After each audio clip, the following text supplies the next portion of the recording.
My name is Taylor Ureta, and my speech is about cancel culture. What's the first thing you do when you wake up? If you're an average young adult, you probably turn around, grab your phone, and scroll through social media. Now imagine you're on social media one morning and you see your name in the trending headline next to the word canceled. You begin to think, what did I do? Did I post something bad? Everything you've ever said or done comes rushing back to you. Then you finally find it, a comment you retweeted nearly a decade ago.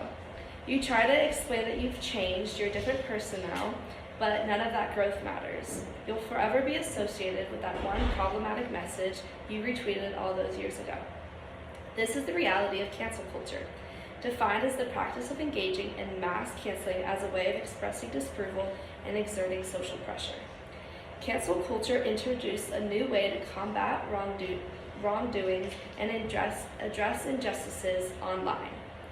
Yet rather than holding people accountable for their actions, cancel culture encourages shame and punishment while negatively affecting our mental health. Today we're going to discuss the reality of cancel culture and the negative impacts it has on our society. On the surface, cancel culture makes sense.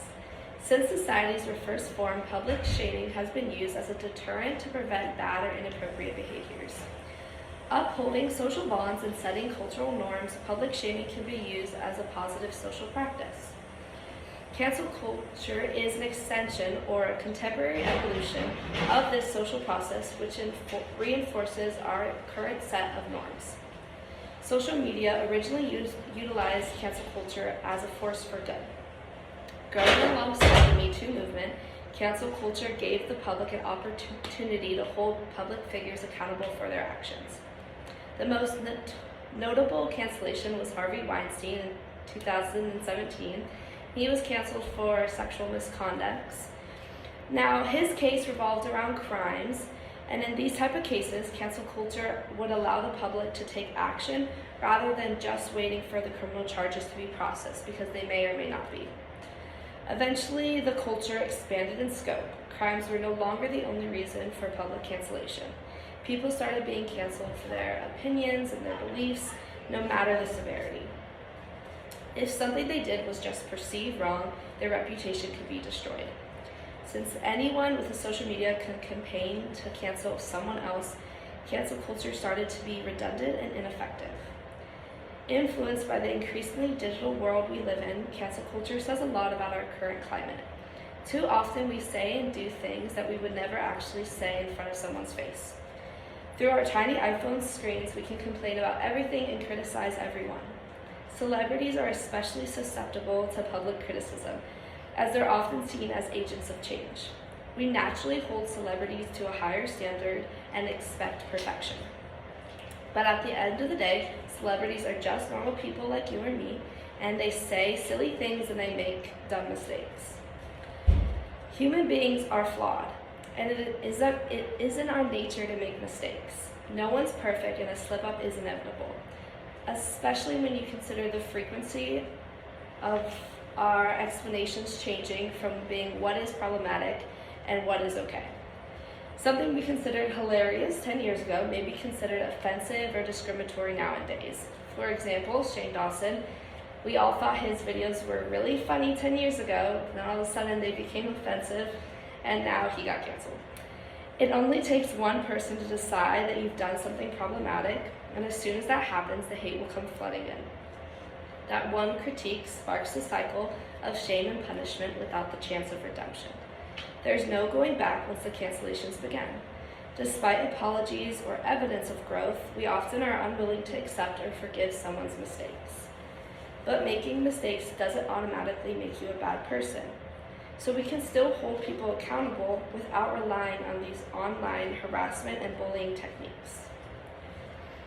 As a society, we should always give people the opportunity to learn from their mistakes, because without a chance for redemption, we'll never grow individually or collectively.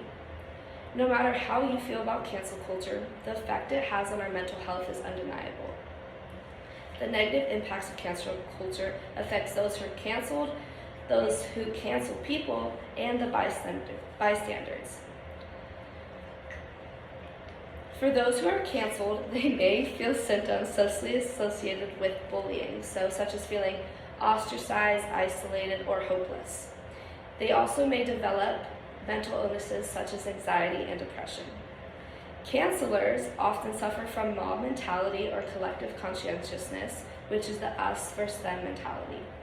As a united force within society, cancelers feel invincible, and they fight for social justice, but they actively ignore the feelings of people involved.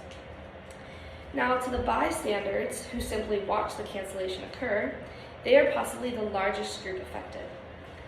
Bystanders may feel guilty because they didn't speak up or help the cause, but more commonly, bystanders suffer from anxiety.